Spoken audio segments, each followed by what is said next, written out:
Good evening and welcome back to He Knows. Thank you for joining us. My name's Chris, and tonight we want to congratulate President Trump on a fantastic victory yet again. While counts are still going on in some places around the country, one notable race is that of GOP rep Michelle Steele, who is out in California. They're magically finding votes still 12 days after the election, and her huge lead has now fallen down into a few votes to where she's fallen behind. One might wonder why the likely CCP plant and good friend of Judy Chu, and we all know Judy Chu, a lot of rumors running around that if you want to know what the CCP is doing in California, all you got to do is ask Judy Chu. But the person that they're pushing, Derek Tran, somehow has slipped ahead of Michelle Steele. We're hoping that this doesn't continue.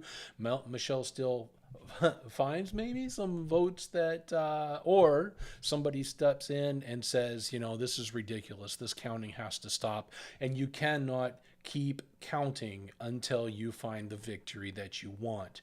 Every time they've counted so far, they found a few more votes, but it's been Michelle Steele. It reminds me a lot of the 2000 election where a certain individual was trying to keep recounting in very, very select areas of Florida and only wanted those very select areas of Florida to keep being counted until he finally won. Fortunately, in that case, the Supreme Court stepped in, put a stop to it, and that was that.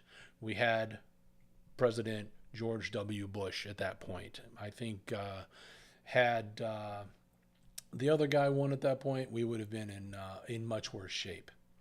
Anyway, what I'm very pleased about is some of the appointees that Trump has tapped in order to fill his cabinet. We have aisle crossers, which is absolutely incredible. People who have been lifelong Democrats are crossing the aisle to form a unity in order to bring this country together.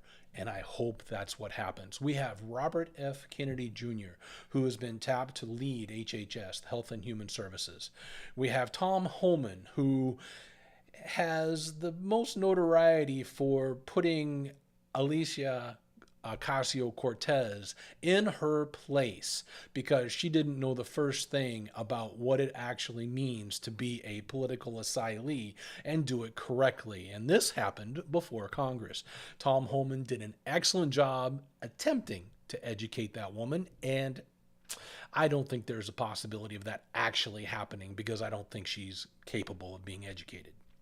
We've got Pete Hegseth as the Secretary of Defense Secretary, and I think that's an excellent choice. A lot of those on the other side are squawking that why is he going to be? He's a newsman. Well, no, he wasn't always a newsman. He has been in the military most of his life, wrapped around the military, I believe Special Forces. So he understands exactly what it means to be the Secretary of Defense. Marco Rubio is going to be tapped to be Secretary of State. The jury for me is still out on Marco Rubio. He's done some excellent things. I've seen some of his commentary in session in the Senate, and some of the stuff that he has done has been fantastic, and some of the stuff I am not quite sure about. I hope that he rises to the occasion and does our country proud, but time will tell. Another aisle crosser, Tulsi Gabbard, fantastic congresswoman from Hawaii. I've always believed that she was a patriot first, probably a lifelong Democrat. But then again, back in the day, Democrats were different. Democrats believed in a lot of things that everybody in the world believes today. And it's only since they've gone off the left deep end that I think they lost Tulsi, and Tulsi got tired of all of the nonsense and decided she was going to come over and help the Trump administration form a bipartisan committee in order to make this country great again. I think that's incredibly important, and I'm so glad that she's on the team. John Ratcliffe has been tapped as a CIA director. I think John will do a fantastic job. I think that if there's one organization or two that need a total top to bottom delousing, complete cleansing, it would be the CIA and most likely the FBI. An interesting new development is a new department that is being called Doge, DOGE, which is kind of funny because we know Elon Musk is involved with the Doge coin. And if they decided to name this government organization Doge, I think that's hilarious. But DOGE stands for the Department of Government Efficiency. Now, Elon Musk and Vivek Ramaswamy are going to be heading this up. And what's very, very interesting is you've got two very rich guys, and they've already said that they're going to be doing this for free. So, what is more inefficient than a government? Exactly, nothing. So what we're going to find, I think, is that Vivek Ramaswamy and Elon Musk are going to have their hands full. They're going to be finding entire organizations that maybe we just don't have to have at all. I think Bobby Kennedy Jr. is going to be doing the exact same thing with HHS. He's already talked about putting additional rules around vaccines, and we all know what a scam that was back a few years ago, don't we? But one of the ones that I am most excited about is Matt Gaetz for Attorney General. You know how you know when the right pick has been made for a certain position, especially in government, is when the other side falls over themselves in order to scream and yell and cry and moan that he's no good, he can't do it, he'll never get approved in the Senate. Well, we all know that there's ways around that. We saw Obama get around it, we saw Clinton get around it, we saw Trump get around it. I totally think that he will be our next Attorney General. Now, somebody that's interesting to me that I don't know enough about yet is Jay Clayton. Jay Clayton's going to be tapped to be the U.S. Attorney for the Southern District of New York. Now, that's very, very interesting. Jay Clayton, during the previous Trump administration, was tapped to be the head of the SEC. And from all reports that I've seen, he did a very fine job. Him taking over the Southern District of New York, one of what I consider the most corrupt courts in the land, has an opportunity to really shake things up and change the way things are done in this country. We all know that when people who want to bring litigation against somebody go judge shopping, hopefully this takes one more shopping stop off of their list so that they can't go running to the Southern District of New York and open up a case that has potentially no jurisdiction, and some paid off judge, paid off attorney on the prosecution side winds up bringing the case, they let it go through, and it winds up being a huge fiasco that never ever should have had jurisdiction, never ever should have had any standing in the court at all. And we're going to be talking about some of that real soon tonight. One other thing I'd like to talk about is the Federal Reserve. I'd like folks to recall and remember that the Federal Reserve is neither federal nor a reserve.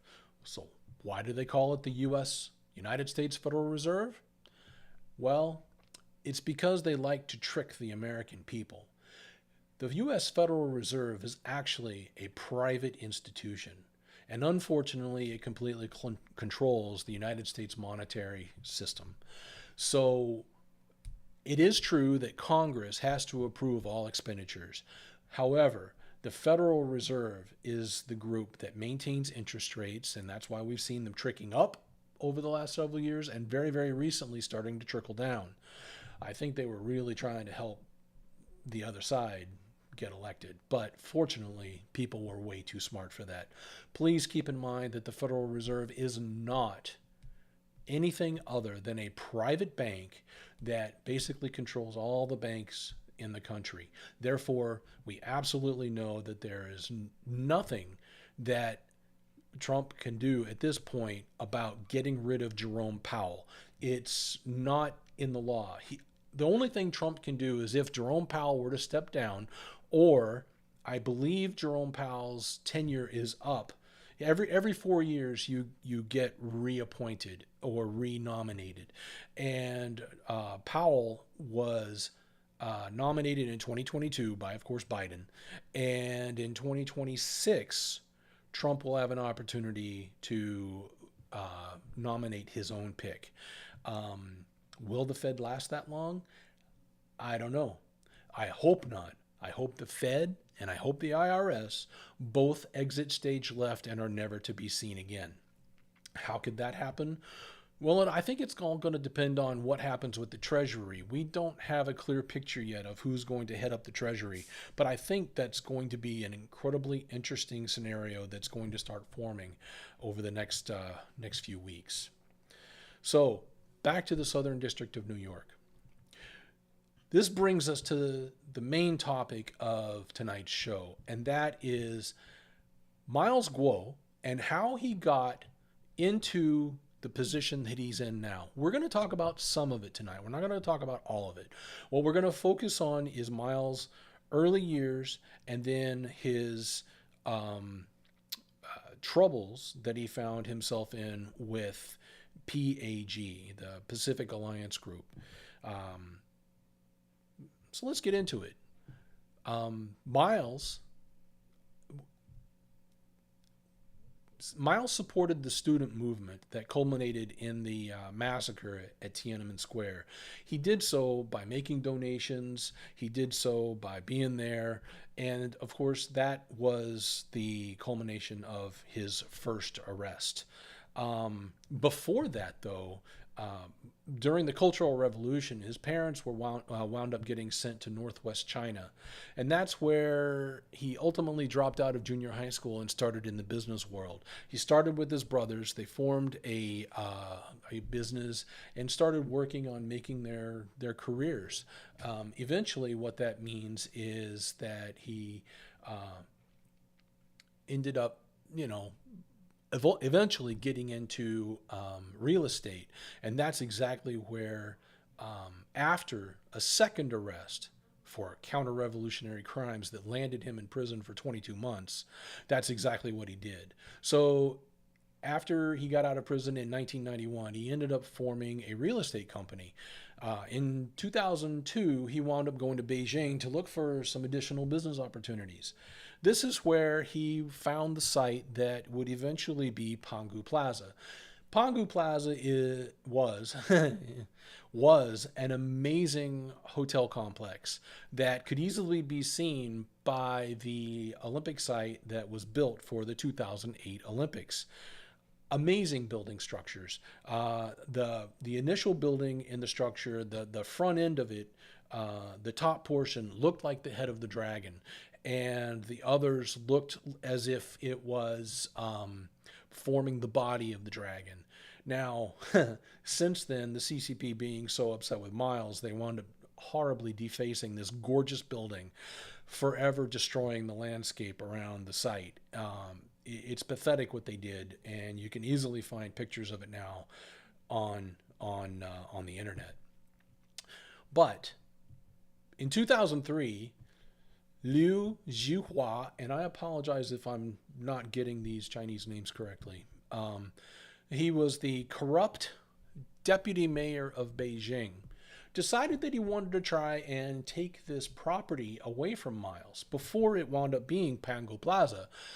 This Liu Zhihua decided that he was going to do what corrupt people do and steal from others.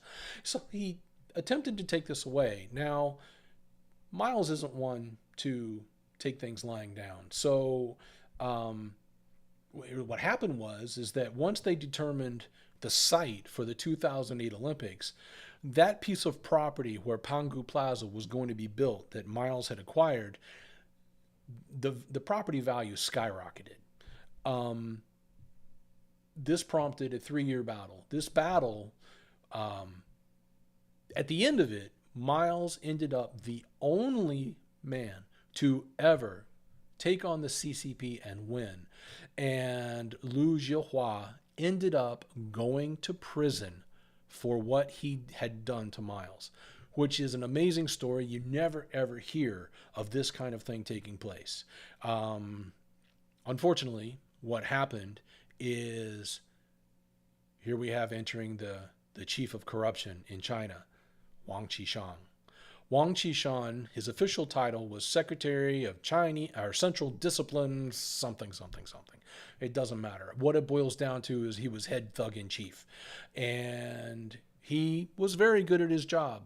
And so since Liu Zhihua was one of his underlings, think gangster times, right?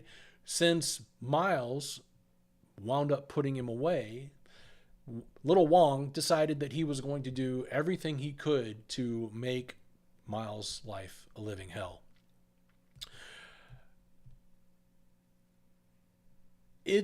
At the end of the trial, little Wang was so upset with the fact that his buddy Liu Zhihua was going to prison that he decided to have everybody who was involved with the investigation against Liu Zhihua arrested and taken away and put in prison. Well, at this point, Miles said, "Nah, I ain't down for that." And he decided he was going to take off and went to Hong Kong.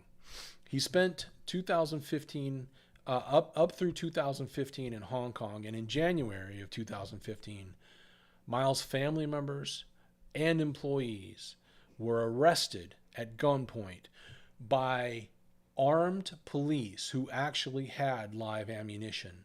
This is unheard of in China. They don't have their police carrying around live ammunition. It's just not done. And since they decided to go and tear into the hotel and tear into these places of employment and arrested his family, his wife, his daughter, all of his father, his employees, Miles was thinking, okay, you want a war? You got a war. At this point, little Wang was set to do anything that he could do in order to get Miles back to China so they could silence him. And at this point, it turned out by 2017, Miles says, "I'm not backing down." So in 2017, Miles had gone through from Hong Kong into London and then on to America and ended up in New York and began residing there. And at that point, he decided he was wanting to seek political asylum. Miles also decided he was going to start spilling the tea. And he had advertised on the show Voice of America for a long time that they were going to be spilling the tea, spilling all of the bad information against little Wang Qishan. And yes, I'm doing that on purpose because this man is a despicable, corrupt piece of garbage. Little Wang Qishan. Yes, he's a powerful guy. No, I don't care. Anyway, Miles began spilling the tea. There was a scheduled and well advertised program on Voice of America, and Voice of America is seen in countries all over the world. But at this particular show, there was somebody from the CCP who decided that they were going to cut the show only several minutes into the broadcast. The moment that he started talking about little Wang Qishan, they decided to cut the broadcast. There is actually video out there where you can see this woman who's holding her papers, and all of a sudden Miles starts spilling the goods on little Wang, and you can see her in the background going like this, as in cut the broadcast. It's pretty pathetic. And at that point, they thought that maybe they had silenced him again. But then we had Voice of America he got cut off on. Miles decided to put his money where his mouth was, and he formed Voice of Go. Voice of Go, he started really spilling the beans. At that point, Little Wang Qishan was starting to turn beet red from anger. You know he was. They wound up sending CCP officials over here, knocking on doors, trying to get local police to help them get him back to China, because that's what they wanted. Is they wanted him silenced.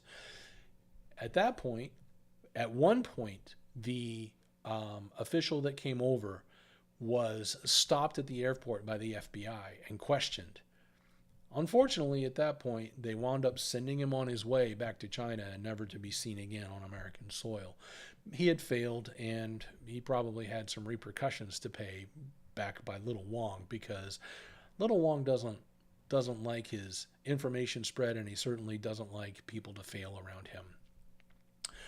So at this point, there was an investment, and this was with the Pacific Alliance Group.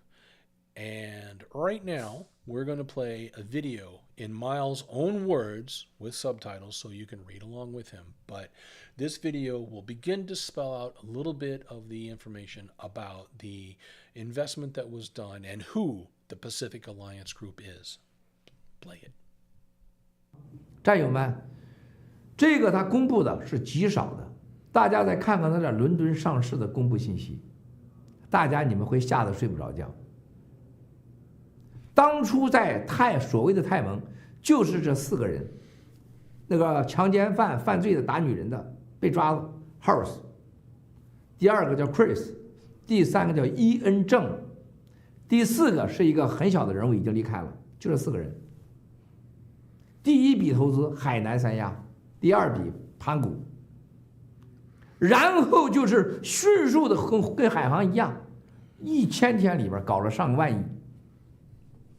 所有这个范围没有离开过中国的银行、中国的金融机构、海航、王岐山的圈儿、田国立、田慧宇的圈儿，然后到了美国，来起诉郭文贵，完全虚假证词。大家你们有时间，如果愿意的话，上美国法庭查阅文件，你看看泰蒙他有多荒唐。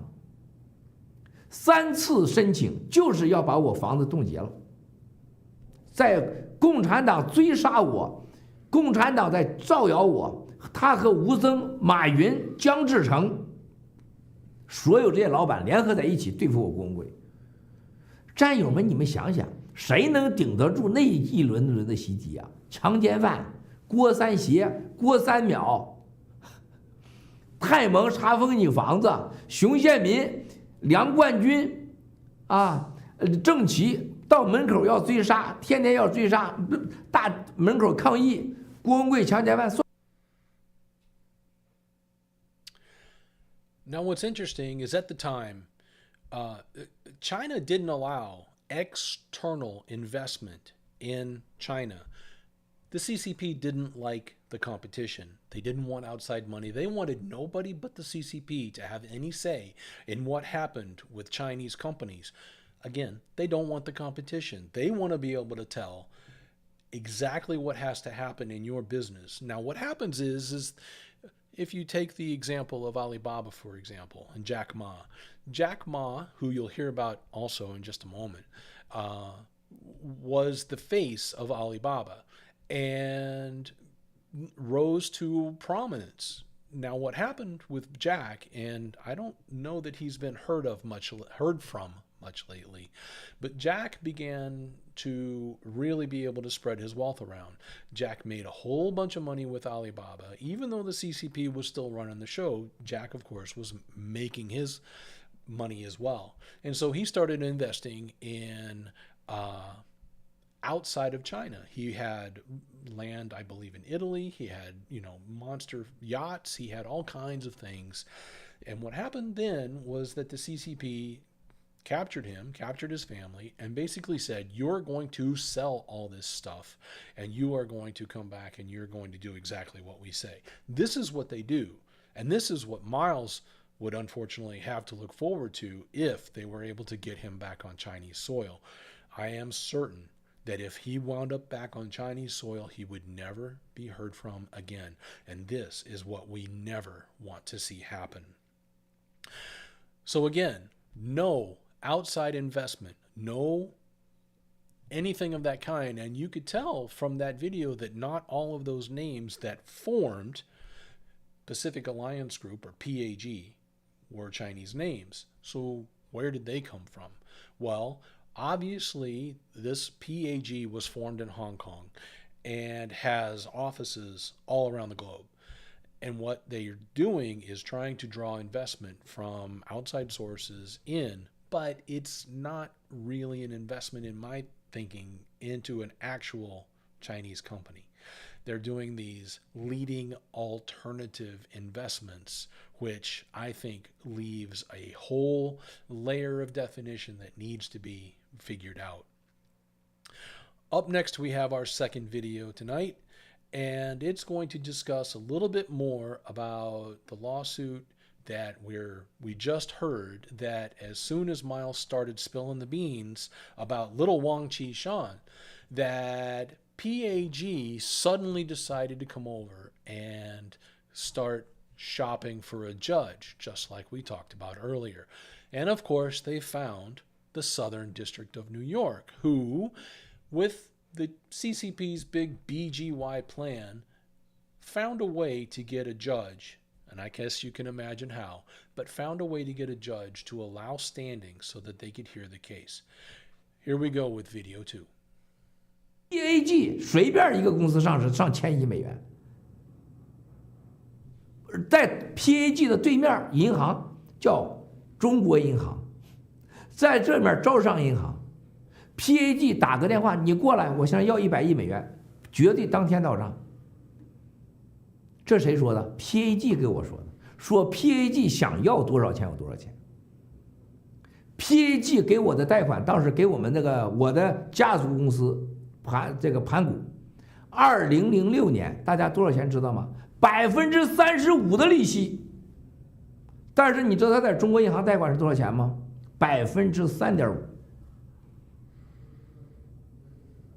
郭文贵我是个人担保，我给了，让盘古再提前把1亿美元还给了他。大家要记住3个观点：当时中国严禁外商通过任何钱进入大陆的时候，请问泰蒙怎么把外汇1亿美元给郭文贵的？给了担保的，给了盘古的。他用什么办法把钱汇到了盘古手里边了？这是第一条。第二条，盘古是怎么把钱还给了太平的1亿美元？第三条，还完钱以后，为什么泰蒙基金在我郭文贵爆料的同时跑到纽约来？我们已经跟盘古的关系跟我郭文贵半毛关系没有，我只是个人担保，债务了结了，到这诬陷我说我欠他3000万美元。结果在法庭上说那3000万美元是那个1亿美元的一部分，他为啥只要3000万美元，他不要那7000万美元？然后那个熊宪民、韦石这些畜生们以为能把我们房子拿走，这个不要脸的东西拿走了吗？结果到法庭3次拒绝泰蒙基金要查封我的房子。亲爱的战友们，你们想想，为什么泰蒙的老板和传说中姚明山姚庆的爹姚庆的师生哥哥在一起，而且那么亲密？为什么海航投资都来自于泰蒙？然后现在海航又成了泰蒙的投资者老板，还派起了3尾舰。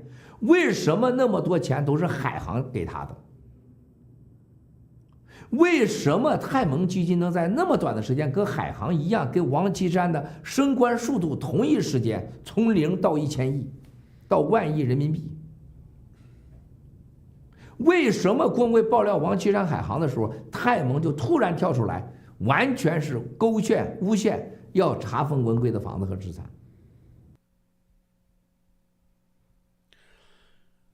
So some really interesting points that he was bringing up there is Pangu was absolutely a Chinese company.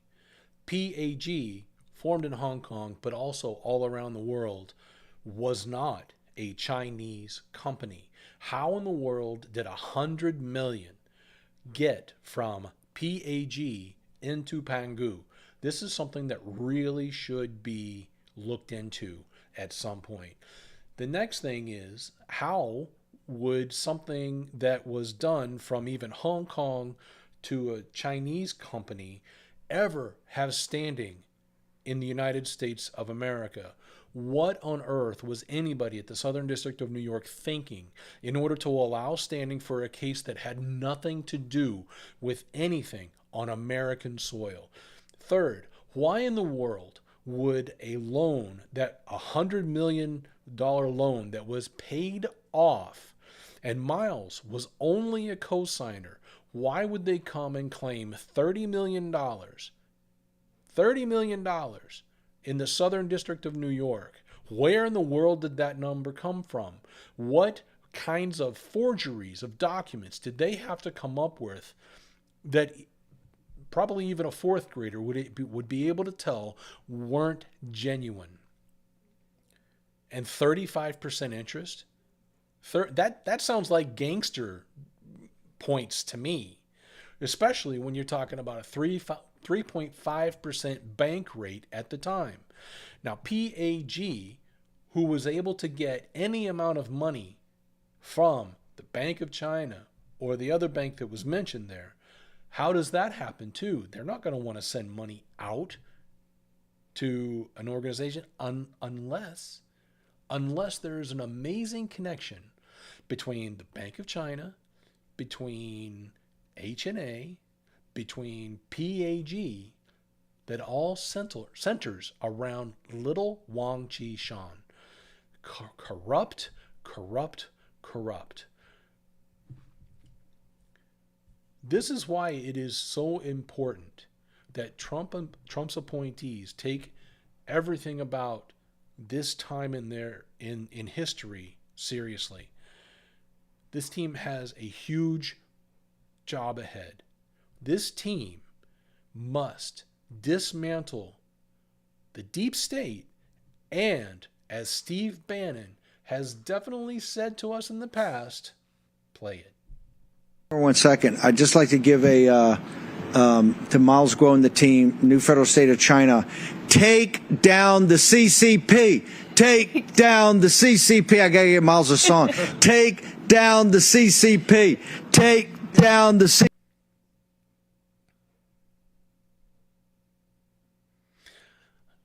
Now, the people in attendance there probably don't know the importance of take down the CCP. But if we don't take down the CCP, the whole world suffers. Thank you very much for joining me tonight, and I definitely look forward to having you join us in the future. Good night.